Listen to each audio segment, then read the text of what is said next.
Alrighty, what is up, guys? Evanaldo here. I wanted to give you an update on Bitcoin and Ethereum. Also talk about a couple of the tech stocks because they're really dropping right now. Some rare bearish signs on them. I think we could come down quite a bit here. Been killing it lately with the trades. Longed Bitcoin upward, then shorted Ethereum downward. Kind of in a new Ethereum short and got a bunch of swing shorts in the alts right now. More info on that in the exclusive Discord down below.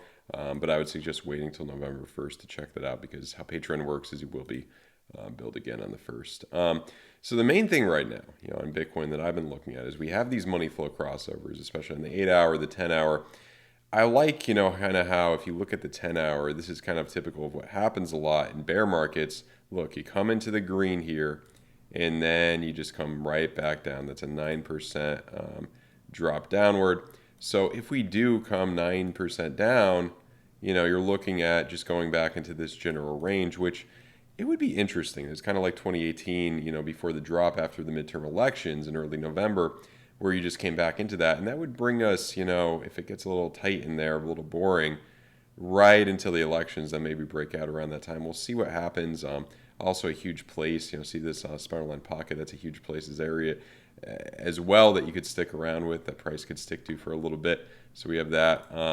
In terms of some of the high time frames, the daily is coming into the green, but your RSIs are pretty split apart here, so it could easily just roll back into the red, which is what we see a lot of times in bear markets. I also want to show you the 12-day right here, and I'm not going to measure it out because I don't want to waste your time too much, but it's about a 30% correction every time it happens, give or take a little bit more. I think up to 40. I mean, this was a big one right here. Let's do it from where it crossed in. That was about a 40% drop downward. This confirms in 6 hours. You're going to confirm in the red here. I think you could come right back and get that red dot, and that could make you capitulate downward in possibly November, somewhere between November and January. I think sooner rather than later here, kind of because what we're seeing with the tech stocks, those seem rough. I mean, it might be a good long on Meta right now, a little jump off 100, but be very careful. We'll talk about that more in a second. What I think is a big place to really look at for a bottom, as I said for a while, 400 weekly moving average is going to be huge. A lot of things point to that area. That would be that, kind of 30% correction based on the 30 to 40% correction based on that money flow crossover in the red on the 12-day there. That's about 35% right there. So that's what it seems like. That's what it seems like if history kind of is any indication on the 12-day here. So let's move on a little bit here. And then, so we talked about these mid time frames, money flow moving back over. Definitely a strong argument. Now, for the bullish case, what happens a lot of times when a lot of people, especially when a lot of people open shorts, right here, thinking this is a top. What happens a lot of times I've seen, you get another jump up. We got a big spiral line right here. Your technical target out of this wedge is right around here, so it wouldn't surprise me too much. It would not surprise me too much if that does happen. In my time of seeing it, it could go either way. I think it's kind of unpredictable. It depends how many people open shorts right here.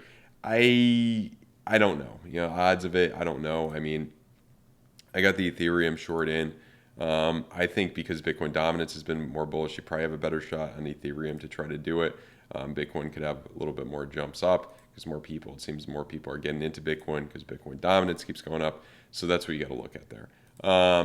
And then low time frames, these are kind of in between. I think you got that 30-minute bullish div that could bring you up a little bit here. That could be the catalyst to jump up. So be careful. I mean, definitely if we come to this point, this is going to be huge. And what you see a lot of times, you see kind of a wick to flush everybody out, a FOMO wick up here, and then you finally come down. So that's what we got to look at. It does happen usually more often than not when prices just going, sideways here, kind of forming. I don't know if they call it like a bull pennant, bull flag or whatever, and then you come up a little bit higher. So be careful, be very careful with that. However, move on to Ethereum here. Kind of the same deal for ETH. Look at that 12-hour in the green, that 16-hour in the green. If it's kind of like this one, look at this 16-hour when you came into the green here, and then that's a 16% drop. So 16% downward, the same as Bitcoin, right back to this range, right back to that high volume node. Now, if we have another jump up, sure, we absolutely can. It happens a lot, to flush everybody out. If too many people went long, to just flush those out. And yeah, generally the same deal here as Bitcoin. I'm just curious about the real high time frames. You do have, this isn't a bullish div because it's making higher highs. It's higher here. Money flow is coming up as momentum waves are coming up. So I don't give it too much credence, this green dot. And you got 3 days for it to confirm. We'll see if it even confirms. Believe that 16-day definitely has one as well. This is a real bullish div. I believe right here. Let's see. Yeah, this is a real bullish div right here. Confirms in 4 days. We'll see what happens. I have a feeling if we come back down to this area, that might go away. So you've got to be careful with that. That doesn't mean anything to me until it confirms. But when it does confirm, that does increase the odds that we've already bottomed out. So we'll keep an eye on that. But until then, it doesn't mean too much to me. Now, kind of the same deal. We looked at the 16-hour, those trajectories to come down. Everything's saying basically come down. The other possible option here, you get a green dot in your 4-hour, you jump up a little bit, you stop everybody out, maybe come up to somewhere around here. There's probably a lot of stop losses, even, I don't want to give away mine, but, I'm sure a lot of people are putting stop losses around, a little bit above 1610 for a jump up there and then come down to kind of get everybody out. That's what seems like could happen. I'm not saying it will happen. That's what's tough when you're trying to catch the tops here, so be careful. Split RSIs, you got that little bullish div, so it wouldn't surprise me if you come up just a little bit more here. Now, moving on to some tech stocks here. I mean, Meta is interesting. The one time frame I wanted to show you, I believe, is the because this is just front page news crashing 1, 2, 3, 4, 5 ELXs. You're fighting with 100 here now. Am I going to go long in this? I'm not seeing enough of a reason to yet, but if we do get, this might be a nice long off of 100, a little bounce off of 100. If we do get some bullish divs on, maybe your 30 minutes, somewhere of that nature. But until then, hold off because a lot of people are trying to catch falling knives with this. And yeah, we're in one of those times, and we're getting into one of those times. And if you look at the Amazon here as well, I wanted to show you this because I have a feeling this not as bad as Meta probably. Well, we'll see. But Amazon, Apple, some of the big ones, I mean, once this blood diamond, if this blood diamond is going to confirm in 2 hours, I don't think it's going to be as forgiving as this one or this one. It could be more like, one over here. There probably were worse ones in the past. I mean, this was a 21% drop downward. Let's see if we do like 22% down from there approximately. You're making lower lows. You're back to December 19 at that point.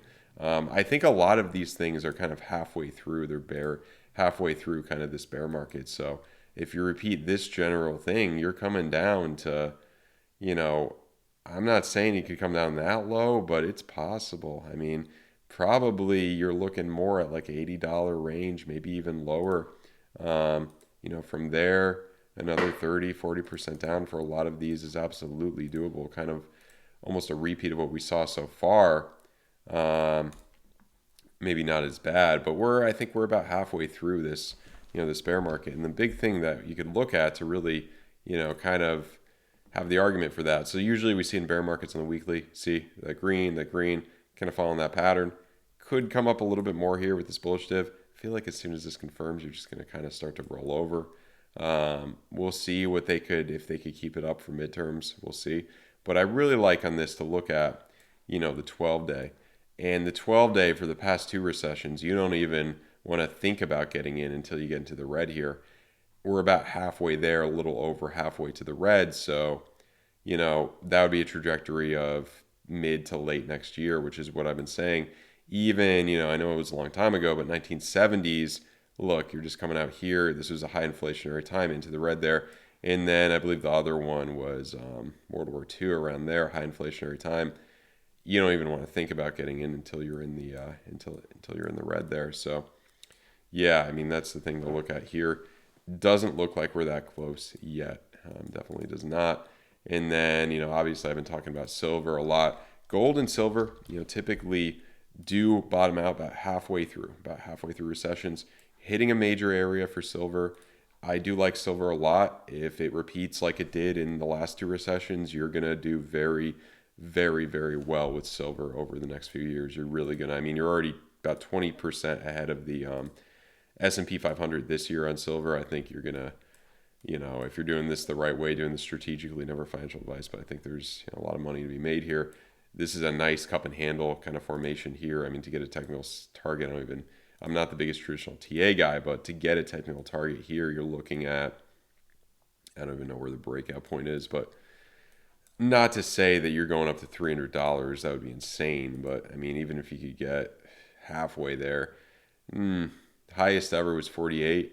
It's a volatile puppy. It's a volatile puppy. I mean, really the highest ever 1981. So it could get crazy. I know. It sounds like I'm listening to Peter Schiff too much, but we'll see. I'm not saying that's going to happen, but I think you could get a nice run in the next few years here. The daily looks good. I mean, monthly is about to get a green dot here, a deeper, anchor wave, kind of like this one. Aside from the pandemic, this brought us up a lot. So that's what we're looking at for silver. Other than that, yeah, I mean, it's really the main debate here is do we jump up again for Bitcoin, Ethereum, jump up a little bit and, stop everybody out, or are we just home free to come down? It's hard to say right now. I see it kind of happening both ways. It really depends how many people are open in shorts right now. That's what we really got to look at. So yeah, guys, by the way, if you're interested in trading this market, really good promo with BITGET right now. Airdrop, $100 USDT position. Create a new account. If you don't already have one, you could get it. Also need to use a VPN if you're in the US, so check that out. Also, if you want to learn how to trade, my trading course, a lot of people have really liked it. I go over TA, how I interpret market cipher, risk management, trading psychology, all that type of stuff, my strategies. A lot of people really liked it, so check it out. All right, guys, if you're new, please subscribe to the channel. Also, leave a like if you enjoyed the video. Leave a thumbs up, and have a good one, guys. Goodbye.